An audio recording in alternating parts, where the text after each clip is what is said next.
Okay, so now we're going to move on, family, and we are going to go into the next element of our presentation, which is tracing the history and the origin of Black History Month, yeah? We're going to go to the USA, and the image that you can see on your screen is the image of Tulsa, Oklahoma, also known as Black Wall Street, before it was bombed and razed to the ground by gangs of white racists with the support of the American government. Okay, the history of Black History Month as it relates to the USA. And we are going to bring in the name of a great African by the name of Carter G. Woodson. This is a name that every year Black History Month will come around, and very few people mention the name Carter G. Woodson, which is criminal because he is, in fact, the father of Black History Month. Yes, indeed, kings and queens. This is the man who founded the whole thing. And every year we can come around, yeah, Black History Month, and his name is really cool. It's very unfortunate. But we're going to try and correct that for the future kings and queens, all right? As you can see here, as the father of Black History Month, he's also the second African, and by the way, when I say African, I mean all Black people, okay? To achieve a PhD from Harvard University in 1912, yeah? This is a very important fact. Why is it a very important fact? One, because he's the second, yeah, to achieve the PhD, but not just because of that, it's because of the time period, yeah? 1912 was the era of Jim Crow, lynchings, and all these things, yeah, in the United States of America. So for an African to have achieved that in that context is no mean feat, yeah? He has a PhD in history, yeah? History is his discipline, okay? And by the way, the first to achieve that particular accolade was W.E.B. Du Bois. But not only did he study at the university and get a PhD in history, he founded institutions entitled the Association for the Study of Negro Life and History, which was founded in 1915, which is now referred to as the Association for African American Studies, and the journal. He also founded the Journal of Negro Life and History in 1916, and he had his own publishing company, which is called Associated Publishers Press. Now you can see that every time the word Negro is mentioned here, I have underlined it. Why? Because Negro is how we were referred to, you know what I'm saying, during these times, kings and queens, yeah, the popular vogue terminology, yeah, for referring to Black people was Negro, okay? But we can see very directly here that Black History Month, the association, for the study of Negro life and history was for the people that were being called Negroes, yeah? It wasn't referring to anybody else, okay?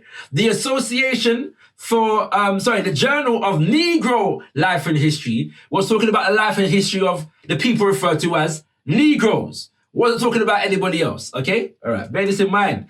Then he founds Negro History Week in 1926. Okay, so what do we have to emphasize here? The first is that the man who founded the Association for the Study of Negro Life and History in 1915 begins a celebration, a holiday, in 1926, over a decade after he's already founded an institution that is dedicated to studying Negro life and history. Yeah? So we should be now already answering question number one. Why do we allow them to give us a month to celebrate our history?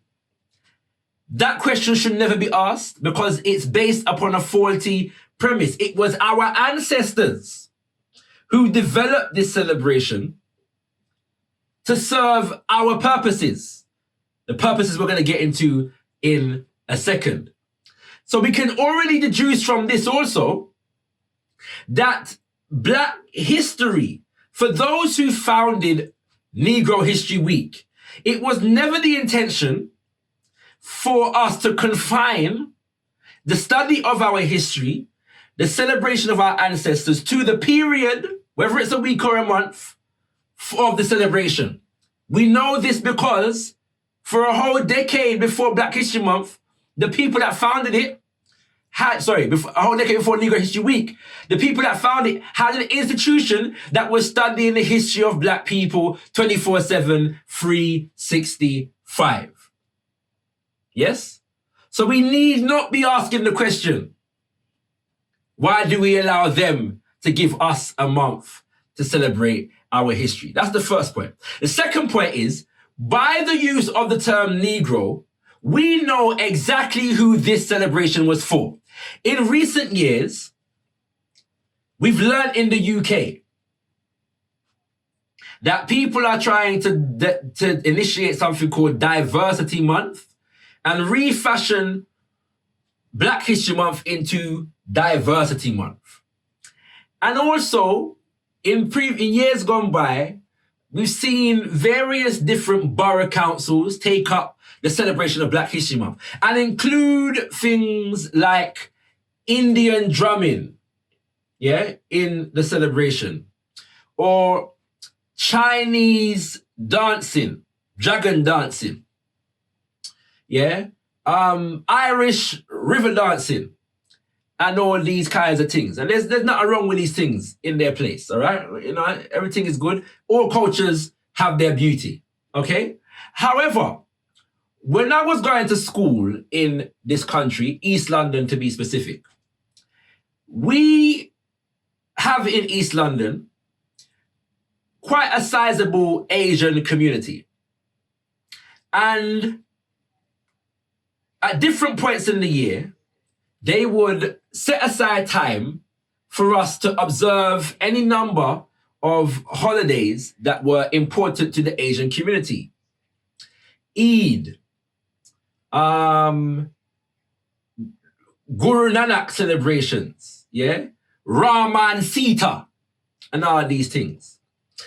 And I don't ever recall, I should also add to that, Chinese New Year, I remember being in school, creating my Chinese dragon and all these things, all right? I don't ever recall when Eid was being celebrated, and people were discussing Islam and the Prophet Muhammad. I don't ever remember Akomfo Noche, the Prophet as it relates to the Ashanti or the Akan Nation Confederation being mentioned. I don't ever recall Orun Miller or Chief Taki, being mentioned when we're discussing Eid. During Chinese New Year celebrations, I don't ever remember Ethiopian New Year being celebrated with a nice Ethiopian dance. Everybody seemed to respect that this is the Chinaman culture, the Chinaman history, and everybody are going to learn about the Chinaman culture and the Chinaman history. So if we have a celebration called Black History Month, why is it necessary for it to be watered down? With diversity of everybody. Why? Why is that important? And if that is happening in our present day reality, is it not time for us as Black people to be questioning why that is the case? If we understand the true purpose of our history, But maybe it's because we don't understand why Black History Month came into existence. So let's get into that right about now. Few facts on Carter G. Woodson. He's the author of a number of books entitled The Education of the Negro, first and foremost, in 1919, The History of the Negro in 1922, The Miseducation of the Negro in 1933, and he was also a contributor to the Negro World newspaper, The Negro World newspaper is the newspaper of the UNIA-ACL under the leadership of the most eminent prophet, Marcus Messiah Garvey. And the following quotations are going to be taken from a selection of these writings. Carter G. Woodson tells us, history shows that it does not matter who is in power. Those who have not learned to do for themselves have to depend solely on others, never obtain any more rights and privileges in the end than they did in the beginning. Off the bat, we know that for Carter G. Woodson, history is a matter of power. Yes, it's a matter of power. Yes? Those who have not learned to what? Do for themselves and have to depend solely on others never obtain any more rights and privileges in the end than they did in the beginning. Yes? So using an appraisal of history, he understands that we as a people in today's world need to learn to do for ourselves. We're going to move forward. Should speak for itself. He also says the same educational process which inspires and stimulates the oppressor with the thought that he is everything and has accomplished everything worthwhile, depresses and crushes at the same time the spark within the Negro, making him feel that his race does not amount to much and never will measure up to the standards of other peoples. The Negro, thus educated, is a hopeless liability. So again, now he's going into the educational process. Bear in mind that this is the man who is the second black man ever in the history of the United States of America to achieve a PhD. Not just a PhD, but a PhD from America's top university. And he is saying that the educational process stimulates the oppressor. That's half an education, with the sense that he has achieved everything, crushes at the same time the spark within the Negro. So we can conclude from this that part of the mission of Black History Month was to reignite the spark within the so-called Negro, within the African, to let us know that we have accomplished and that we can accomplish again. But bear in mind that the second black PhD graduate of Harvard University is saying to us that the Negro, thus educated, is a hopeless liability. Putting that in the context of the previous quote, why is the Negro, thus educated, a hopeless liability? Because the Negro is receiving an education that teaches him to laud the achievements of other people, to not see the beauty and greatness in him herself, but to mimic the beauty and the greatness, supposed, of other people. So this process of education, according to the Dr.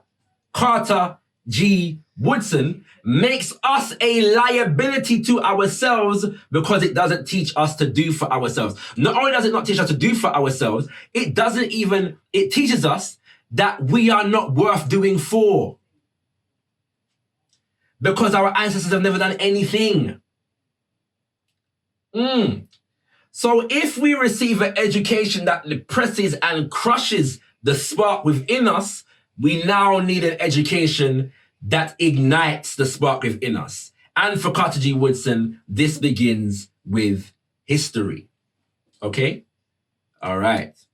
Final quote from Carter G. Woodson. Well, let's explain his philosophy and his mission.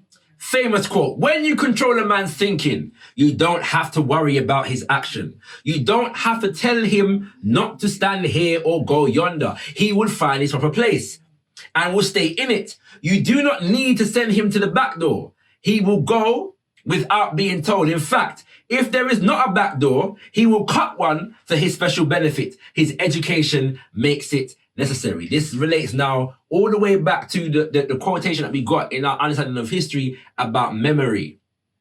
Yes?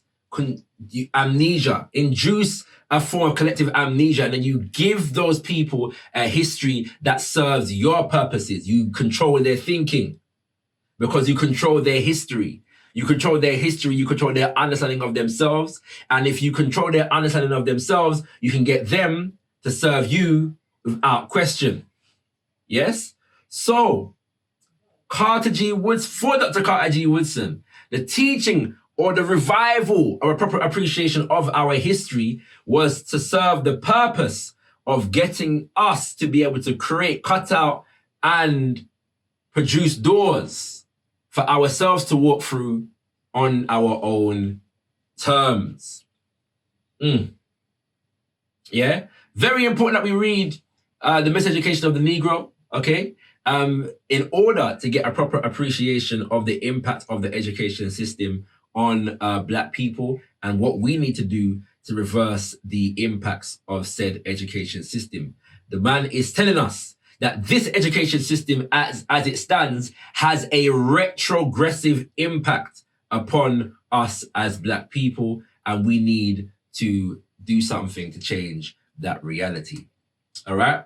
To emphasize the point even further, before we move on, want to send a special shout out and love to the spirit of this great African woman, Mama Mary McLeod Bethune. Because what happens is people like Carter G. Woodson and people like Arthur Schomburg and others during this era are beginning to study African history and produce materials related to African history. The Association for the Study of Negro Life and History, every Black History Month, we're beginning to produce resources and teaching materials that they were disseminating around the country to facilitate the teaching of Black history. They began by looking more directly at the history of Black people in the United States of America. And obviously that will broaden out into Black people throughout the Americas and the Caribbean, South Central America, as well as Canada. And it will also take us all the way back to the continent of Mama Africa. So they were doing this work of producing these resources and teaching and getting others to teach and skilling others with the capacity to teach our history. And so there were many that were taking up this challenge. Many educators were taking up this challenge. And one of the most prolific during that era was a woman by the name of Mama Mary McLeod Bethune, who founds a number of educational institutions. And she's teaching boys and girls, but she's particularly interested in the teaching of young women. And she says, "I am my mother's daughter, and the drums of Africa still beat in my heart. They will not let me rest while there is a single Negro boy or girl without a chance to prove his worth." Yes? Big respect to Mama Mary McLeod Bethune. You can see here that she sees this connection to Mama Africa as a primary conduit through teaching Black children their worth. Yes? And so she does that, Kings and Queens. She founds a number of educational institutions for the sake of not just creating lawyers and doctors and carpenters and scientists, but instilling the children with a sense of self-worth, primarily. So the question then becomes, how did Negro History Week become Black History Month? Well, the answer to that question lies in the times during the Revolutionary 60s, or what is referred to as the Revolutionary 60s. I was going to give you a few snapshots of what the hell was going on during that time, so that we understand the conditions that led to Negro History Week becoming Black History Month. The history through the people that were at the helm of great movements. We begin by looking at, I'll begin with the top row here. From left to right, and we begin with Omowale Malcolm X, great African leader who begins in the Nation of Islam. He actually begins in the Garvey movement, as a child. Goes off the rails in terms of becoming what he referred to as an extreme delinquent, read Badman on road, and eventually is saved when his brothers and sisters come and tell him about an organization that is very much like the Garvey movement, and that is under the leadership of the man who is in the bottom right-hand corner, the Honorable Elijah Muhammad. That is the Nation of Islam, The Nation of Islam grows to be one of the most formidable organizations during the 1960s, of which Omowale Malcolm X becomes one of its leading members. Eventually, him and the Nation of Islam part ways, and he becomes one of the leading Pan-Africanist organizers in the world, where he begins to found the Organization of Afro-American Unity. He travels to the continent of Mama Africa in the 1960s, meets with many African leaders, and they have many agreements that are designed to facilitate linking of organizational and operational unity with Africans on the continent and Africans in the diaspora. And so Malcolm X is considered to be really the godfather, of Black power. Next to him, you have Mama Ella Baker, a name that is often left out of the history, and it's time that we really readdress that situation. But she's a very formidable leader in the southern states of America, and she's noted for being one of the elders that was very supportive of the radicalism of the youth. Yeah, she had a lot of challenges for the man that you see on the top right-hand corner of the screen right about now, Martin Luther King, a great man in his own right. But Mama Ella Baker was, one, not non-violent. She didn't believe in non-violence as a principle, maybe as a strategy. But also, when the Student Nonviolent Coordinator Committee, which worked with the Southern Christian Leadership Council, so the Student Nonviolent Coordinating Committee was a group of younger people in the southern states, who basically were activists. They worked with the Southern Christian Leadership Council, of which Baba Martin Luther King was a member. And so obviously SNCC, as it was called, the Student Nonviolent Coordinator Committee, had a very radical edge, And Mama Ella Baker was very supportive of that when many of the people of her generation were not. She was also known to challenge one-man individual type leadership, that there must be more collective processes in our organization and our leadership. Very important that we know about this great African woman. We have here Mama Assata Shakur, who was around in the Black Panther Party of that era, and we love her because she is an example of what to do when you are wrongfully imprisoned by the police for fighting for freedom. She was wrongfully imprisoned by the police and was able to break out with the help of some other members of the Black Liberation Army at that time, and now she lives in Cuba, Kings and Queens. And then on her right, you have a man by the name of Maulana Karenga, who is the leading exponent of the philosophy of cultural nationalism. His organization, the US organization, is the organization that founded the celebration of Kwanzaa, okay? And he is often left out of the history because the brothers that are below him, Bobby Seale and Huey P. Newton, as members of the Black Panther Party, which is probably the most well-known Black organization specifically coming out of the Black Power era, oftentimes the history of the Black Power era is told with the bias of the Black Panther Party, and the Black Panther Party and those who were more politically nationalist concerned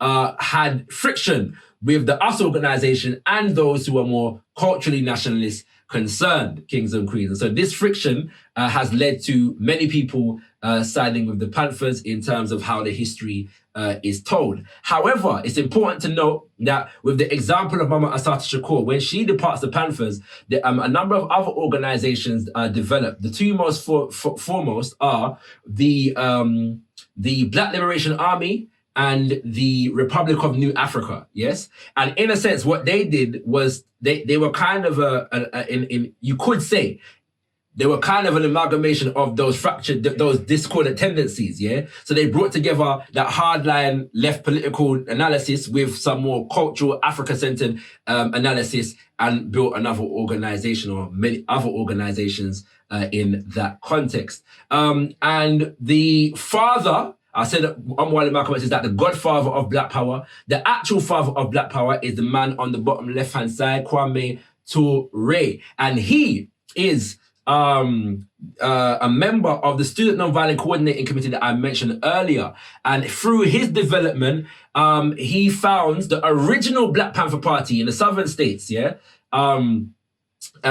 was really a political party, literally political party that was seeking voting rights and getting our own candidates on the ballot and signing up Black people to vote and them kind of things there, okay? He becomes the honorary prime minister of the Black Panther Party as founded by Bobby Seale and Huey P. Newton. He eventually also travels to Mama Africa, whereby he resides for quite some time, learning in the government of Baba Sekou Touré and Kwame Nkrumah. And after receiving all his teaching, he discards his enslaved name, which is Stokely Carmichael, and reclaims the African name Kwame Ture after these two great men that were educating him. And he becomes the preeminent Pan-African organizer from the 1970s right through to the 1990s. There's so much that we can say about Baba Kwame Ture, but first and foremost, when you watch documentaries about the 1960s and the marches of Martin Luther King, 9 times out of 10, you're going to see this man as a young man standing right beside Martin Luther King, and he joins the movement very, very young and never leaves at Kings and Queens and goes through many forms of evolution and development. And so we have a lot of respect and honor for Baba Kwame Ture. On his right, there is another woman whose name we don't say enough, Mama Mariam Samad. She passed away last year, 2019, September. And she is a born and raised Garveyite, a Garveyite for the whole of her life, yeah? Born and raised in the Garvey movement, and really, after Papa Garvey's death, many of the stalwart Garveyites had to do the job of keeping the name of the movement and the man alive, and she was one of them. She did it through media. She had television shows, radio shows, and so on and so forth. But she's also credited with being the creator of the term dashiki, derived from a West African term danshiki, and popularizing the dashiki as the dress for the revolutionary 60s, yeah? So she learned from brothers and sisters coming from West Africa in particular how to make these clothes, and she had courses running and studios whereby other brothers and sisters were making dashikis. And so for her, the dashiki was a political statement. And so, as she says, by the late 1950s, if you looked at me, everybody knew that I was proud to be an African. And so during this revolutionary 60s, the dashiki becomes a popular revolutionary style of dress. And next to her is another Garveyite that was on scene during the 1960s. In fact, both of these two people, Mama Mariam Samad and Baba Carlos Cooks, had associations with Omowale Malcolm X and are responsible for a lot of his later development, yeah? So, Baba Carlos Cook is responsible for the term, for the Buy Black campaigns, yeah, of the 1960s. And he was running, programs whereby they were boycotting non-black stores in black neighborhoods and encouraging the building up of black businesses and so on and so forth. You know what I'm saying? So yeah, a lot can be said again about Baba Carlos Cooks, yeah. And I've mentioned everybody on the screen right now. So we're going to move on very quickly, but except to say that this is the era in which there's a heightened sense of black power energy in the United States of America. And within that context, black people begin to redefine ourselves. And so we understand, we begin to look into this term Negro and what it means and realize that it's a derogatory terminology. And so we began to affirm terms like black and African to describe ourselves. Black power, black is beautiful, the black arts movement of the 1960s, yeah? And so black becomes the popular terminology for describing black people. So in 1969, yeah, a group of students, yeah, who are celebrating Negro History Week are suggesting that, well, actually, we need to discard this term Negro and we need more than a week, all right? So Negro History Week in that context becomes Black History Month, and the first Black History Month celebrated, I didn't mention this before, apologies, is celebrated, Negro History Week was the second month of February. So they extend it, yes, and Negro History Week becomes Black History Month. So in the United States of America, Black History Month is celebrated in the month of February, all right? Just to give more expression to this, the black arts movement, yeah, two of the most prolific artists in that movement were Mama Nina Simone, the great and illustrious, the high priestess of soul, yeah? There are no words that are too hyperbolous to speak of this mama, but she comes out with the song Young, Gifted and Black. And James Brown himself, the godfather of soul, says, say it loud, I'm black and I'm proud. So we see that this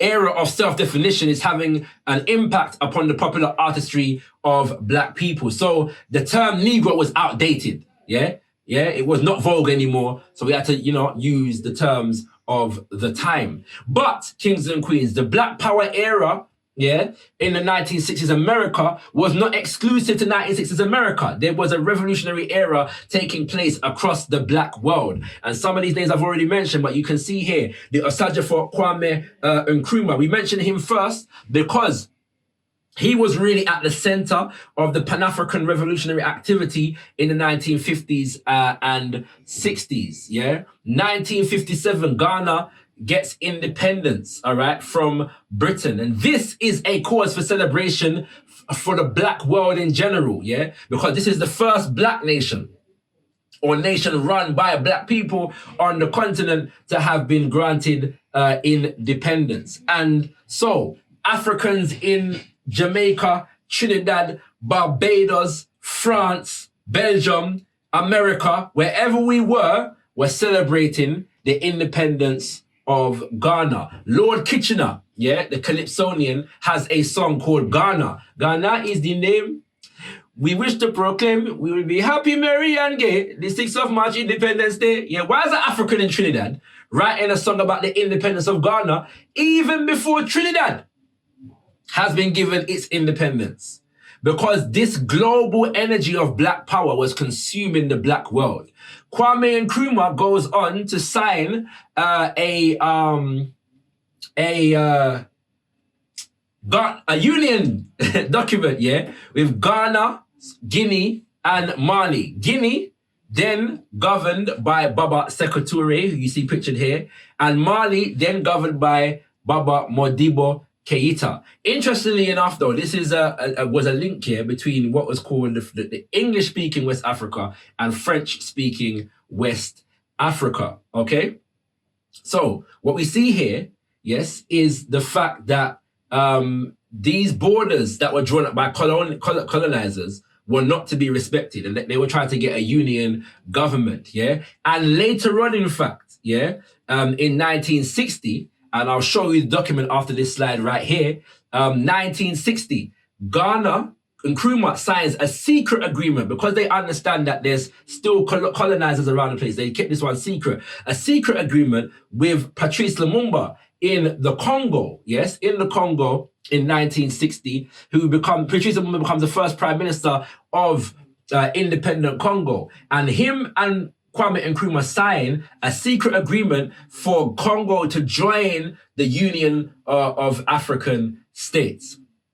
Yeah, what happens in 1961? In 1961, Lumumba is assassinated. Yeah, by a coup which involved the French, the Belgium, and the English and the Americans, in fact. Yeah, who used puppets in the Congo to assassinate the Osagyefo. Same thing happened where Baba Nkrumah is concerned. English in particular, and the Americans, yeah, conspired with puppet Africans on the ground to oust him from office, yes, and he has to flee. Well, he has to remain in Guinea, yeah, where Baba Sekou Touré makes him an honorary head of state alongside himself, yeah. And at this point, I want to share with you the document that the Osagyefo signed with Baba Patrice Lumumba. So I'm going to put it up on the screen now. Let's leave it there for a sec, and you can check it out in your own time, yeah, and see what they were actually dealing with. Secret agreement between Ghana and the Congo, signed in Accra, the 8th of August, 1960. The President of the Republic of Ghana and the Prime Minister of the Republic of Congo have given serious thought to the idea of African unity and have decided to establish, with the approval of the governments and peoples of their respective states, among themselves, a union of African states. The union would have a republican constitution within a federal framework. The federal government would be responsible for A. Foreign affairs, B. Defense, C. The issue of a common currency, D. Economic planning and development. There would be no customs barriers between any parts of the federation. There would be a federal parliament and a federal head of state. The capital of the union should be Leopoldville. Any state or territory in Africa is free to join the union. The above union presupposes Ghana's abandonment of the Commonwealth. Dated at Accra, This 8th day of August 1960, Kwame Nkrumah, President of the Republic of Ghana, Patrice Lumumba, Prime Minister of the Republic of the Congo. All right, Baba Dedan Kimathi, yeah, of the Mau Mau in the 1950s in Kenya, in East Africa.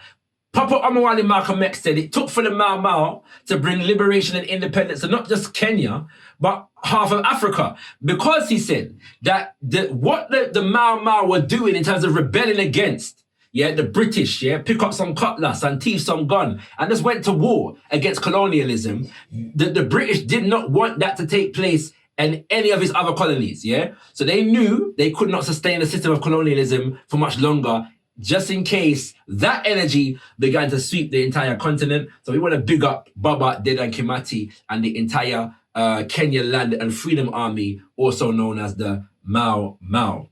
Then we have Josina Machel, yeah? Now we're going into like the 70s, yeah, here, all right?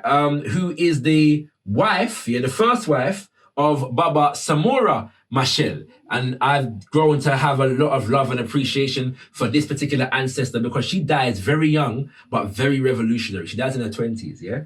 And, but she is a part of Frelimo, which is the liberation army of our brothers and sisters in Mozambique, in East Africa. And she becomes a war general. And she's said to have carried her gun like it was a handbag, yeah? Everywhere you see her, she have her gun and she's training troops, and in particular training the women troops, yeah? And politicizing the women around Pan-African ideals and agendas. We're just touching on these names and I'm hoping that you are inspired to get to know them more yourself. So do your research from here on out. Mama Namzamo Madikizela Winnie Mandela, who is at the forefront of the ANC activism during this time. And she became world famous around the world, partly, well, as a freedom fighter, but she is the person who actually kept the name Nelson Mandela alive. But not only did she keep the name Nelson Mandela alive, she never sold out, she never gave in, and she never compromised on the ideals of true liberation and freedom for African people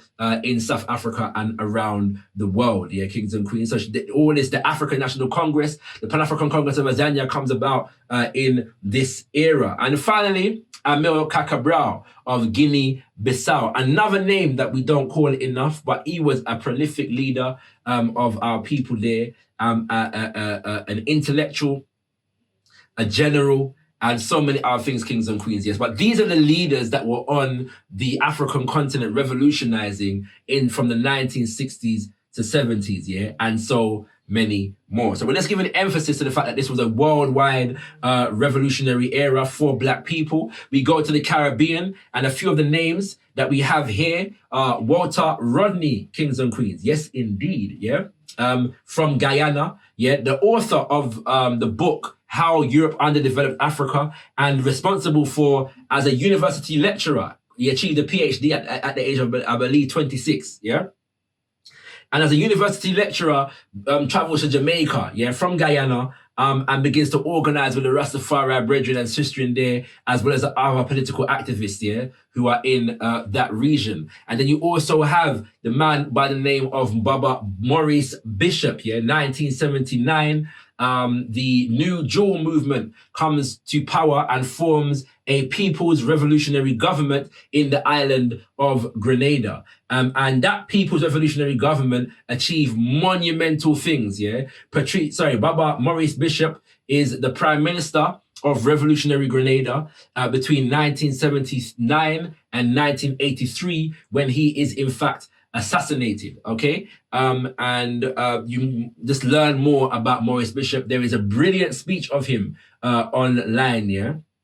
Search Maurice Bishop's speech on YouTube and you will learn a whole heap about the gains and the successes of the Grenada revolution, kings and queens. And finally, we could never talk about the Caribbean and that revolutionary era without discussing Rastafari. Rastafari that kept the name of Marcus Mosiah Garvey alive and the vision of a free and redeemed Africa. At the top, you see the brothers and sisters who are members of the mystic revelation of Rastafari as led by Count Ozzy. And understand, I put this there because that is really the origin or part of the origin of reggae music. And so this popular propaganda machinery became reggae music as a revolutionary music in 1960s, 70s Jamaica. And at the bottom, you see a picture of His Imperial Majesty Haile Selassie I greeting a Rastafari elder by the name of Prince Emmanuel, who is the founder of the Bobo Shanti Mansion of Rastafari. So all of this energy, all of this black power energy is engulfing the black world, and it has a monumental impact upon the arts movement around the world. I'm not going to dwell on any of these too long, but just to say the last poets, the godfathers of rap poetry, spoken word, who are themselves inspired by a man by the name of Gil Scott Heron. And in fact, we're celebrating 50 years this year since the last poet's first album. He released in 1970. Rastafari again with the Wailers. All right, you can see Bob Marley, Bunny Wailer, and Pt2 pictured there. E.T. Mensah was a high life trumpeter, and he wrote a lot of the songs that were the soundtrack to the revolutionary era in Ghana. Yeah. And these things, Kings and Queens. Check him out. Great Ghana musician right there. My favorite of all times, Fela and Nicola Pakuti. Revolutionary black president, movement of the people, and all kind of different things, Kings and Queens. Yeah, love him. He's just a stalwart revolutionary artist in our history that we all need to know about. Mama Louise Bennett. Miss Lou is a cultural icon of Jamaica, and the woman who really taught us and encouraged us to be proud of the African heritage that we have in Jamaica, especially as manifested in our Jamaica language, which is popularly referred to as Patois, Kings and Queens. Yeah. Then you have Max Roach and Abby Lincoln.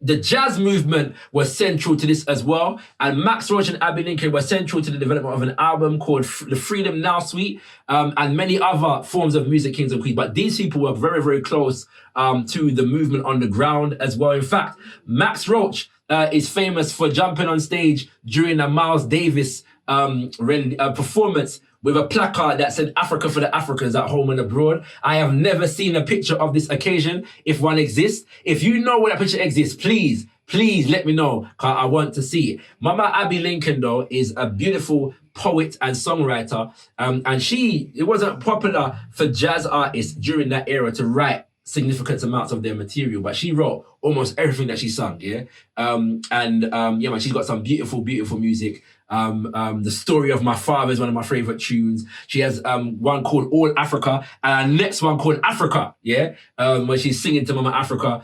Beautiful music. And how can you talk about this era without talking about Mama Miriam Makeba? And so what happens here is that now, during the 1960s, Mama Miriam Makeba is touring the United States of America. Yeah, she's there and she's effectively exiled from South Africa, which is then under apartheid. Yeah, she's living in America, and she marries Baba Kwame Ture, the father of Black Power.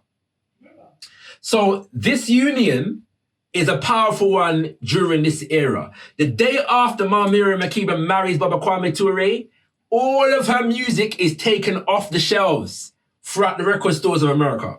Yes? So they move to Guinea, and from Guinea, they become, like, under the government of Secretary, they become ambassadors for the Pan-African movement. Baba Kwame Ture goes on to be a leading member of the All African People's Revolutionary Party. And Mama Miriam Makeba is joining him in terms of bringing that Pan-African message through music around the world. And she continues to do that even after they separate as a couple, Kings and Queens. And finally, the High Priest, John Coltrane. And he's particularly important as well because he was one of the earliest to link up the rhythms of the African diaspora once again in terms of looking into music, in the rest of the Americas that had preserved to a higher degree certain African rhythms and incorporating it into his music. So spiritual jazz, and that black expression of spiritual jazz was really, it kind of revolved around the energy of John Coltrane during this era. Yeah, so we're just giving you some snapshots about how that revolutionary era affected the arts. But the foundation of it all was Papa Garvey himself, the most eminent prophet and king, and one of his most famous sayings is, "A people without knowledge of their history is like a tree without roots." So we see the importance of a proper historical foundation in the development of this arts era. And in fact, one of the major features of the Black Power era is the fact that people began to reassess and reappraise the legacy of Marcus Mosiah Garvey and the legacy of African history in general. Yeah? Okay. Next, we're going to touch on this history as it relates to the United Kingdom. Yeah? This history as it relates to the United Kingdom. And then we're going to get into how Black History Month starts in the UK.